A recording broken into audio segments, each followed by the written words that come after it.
Hi friends, it's Lauren Taylor. Thanks for joining me in my craft room today. It is a new release week from Pretty Pink Posh, so I'm going to be using the new holiday wreath builder to make a wreath for Fandom Friday.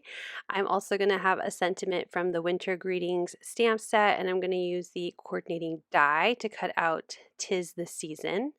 I'm also going to bring in a previously released die set called the Big Halloween Cupcake dies, and I'm going to use the candy corn building dies up in the left corner to create some teeth. So I wanted to apologize that my video is a little late. There was a blog hop today, but my sound in my original video was not great. Unfortunately, the sound in my video earlier this week was not my best either. And I've been out of town all week, so I really wanted to try and at least get one of these videos fixed.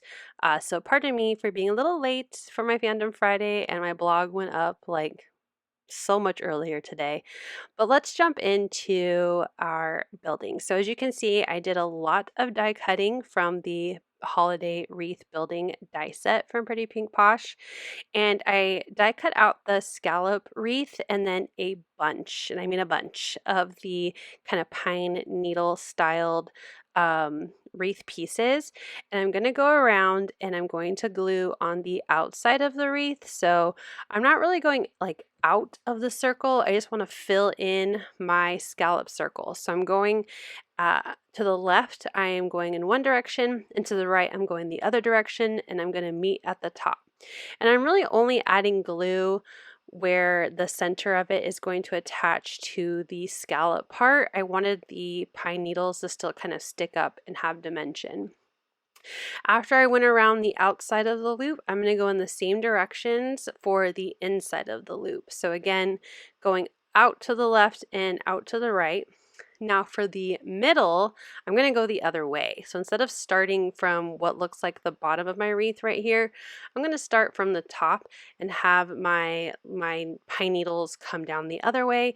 I just wanted it to look kind of extra full and that there was no one direction with all the pine needles. I just wanted it to be a little bit more, not really messy, but messier than it would be if they were all going in the same direction. So once I get my last little pine needle leaf added here, that will finish putting together the green wreath. Now, if you don't want a scary, man-eating plant wreath, this is a really pretty wreath on its own. You could add some holly, some other type of Christmas and holiday directions on this wreath. But like I said, it's Fandom Friday, and we're building a Nightmare Before Christmas inspired man-eating wreath. Now, the eyes from the movie are like a little bit more almond shaped. So I actually die cut some of the leaves from the wreath builder set out of some yellow cardstock, and I'm just using a tool to try to press out some of the detail for the leaves. They're very pretty, but I wanted them to be more eyeball looking. So I tried to get rid of some of the detail from the die, and I also die cut the black, or out of black cardstock, the little circles from the die set so I could create the like kind of pupils of the eyes. So I just used some liquid glue and my little pickup tool to get those eyeballs glued on to, or glued together. I did attempt to glue my eyes on, but then I remembered that I wanted to spray it, so I pulled them off real quick, and now I'm grabbing some Distress Mica Stain spray from Tim Holtz and Ranger, and I'm using Specimen to add some green splatter and shimmer and shine to this wreath. I did use a paper towel to pick up any excess. I didn't want it to have like too much on it. It was more just to give it some dimension and texture as well as some shine, because I love shine on my cards. And once I was happy with how that looked, then I will attempt to glue the eyeballs again. Now I will move them one more time, because when I get to the teeth part of adding the teeth to my wreath, I'm going to realize I don't like where the eyeballs are placed. So I'm using liquid glue, and luckily I was very lucky that nothing is damaged with the amount of times that I pull the eyeballs off of this wreath, which are things you never thought you'd hear me say. So after that, I'm going to get out my teeth. So they are actually different candy corn shaped dies from the Pretty Pink Posh big Halloween cupcake die set. I did die cut far too many, but I wanted to make sure I had different sizes and options, and I'm going to use mostly the larger of the kind of triangle cone shape. And I'm going to use liquid glue and tweezers to try to get them centered. I'm going to do more on the bottom than the top. So I did die cut 8 sets of white cardstock for these different teeth.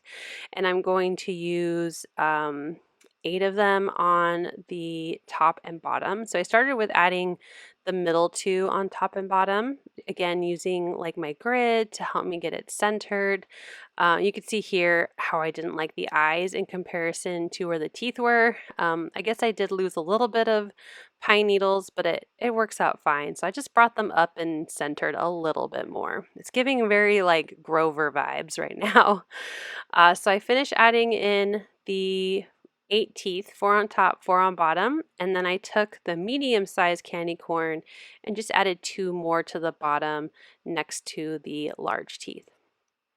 So now that the teeth are in place, I'm going to, fancy decorate it up. So I have my bow from the Build-A-Wreath die set, and I sprayed this with another Distress Holiday Mica stain. This one was called Peppermint Stick, and just tapping off any excess liquid because I'm just really going for that shine for the card. So now I know that I want it to glue underneath the center and the teeth of my wreath. So I'm going to use my grid again to get that bow centered and looking pretty on my man-eating wreath. And that will pretty much finish my wreath. It was actually quite simple. You can definitely use different types of leaves from the set if you would prefer, but I really wanted mine to look like a pine needle wreath. I have a sheet of this pattern paper. It is the 6x8 Willow Lane pattern cardstock paper pad from scrapbook.com. It's giving nightmare vibes. So I'm using my brand new trimmer from Sassy's LQ. She sent me that for my birthday and I cried. So thank you, Sarah Liz, for my wonderful birthday present. It was incredibly, incredibly sweet of you. So I use my brand new trimmer to trim that down to 4 by 5 1/4. So it could be slightly smaller than an A2, which is my jam if you've been here before.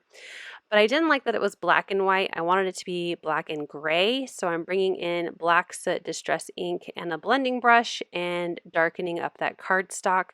Definitely darkening the edges more than the center, but just wanted it to be a little more gray than black. Once that was done, I'm going to use some foam adhesive and cover the back of my wreath. Just the wreath itself. The teeth are fine, and I'm going to use liquid adhesive for the bottom of the bows, just because I run out of room when I add my sentiment, so I needed the bottom of my bow to stick to the pattern paper. So it took me a while to figure out if I wanted it more up, more down, more center, but I settle on putting it more up. Like I said, I'm going to add a sentiment and it's going to overlap my bow just a bit, just because of the placement and how large my wreath turned out and the sentiment that I chose. I probably should have gone with a bit smaller of a sentiment so you could see more of that bow, but I really wanted to use another new product on this card since we are celebrating the release of a new release from Pretty Pink Posh. So I went ahead and stamped the 'Tis the Season sentiment from the Winter Greetings set. I stamped it in black ink on some white cardstock and used the coordinating die to cut it out. And I'm going to get that centered onto the front of my card. I have a top folding A2 card base, which is my favorite style, but you can use any type of A2. Side folding works as well. And I'm just going to adhere that right onto the card base. As you can see, there's a nice thin line. I don't know if, I think I might have actually trimmed this to be 4 1/8 by 5 3/8, because that looks like a much slimmer. That's definitely not 4 by 5 1/4. Sorry about that. That is 4 1/8 by 5 3/8. So it's a very slim border around my background. And then I use some pops of color. This is glitter, and it is the color Ruby glitter pops of color from scrapbook.com, just for a little bit more shine. So that's a final look at my card. I hope you had fun with me for this Fandom Friday and that you check out the brand new release from Pretty Pink Posh.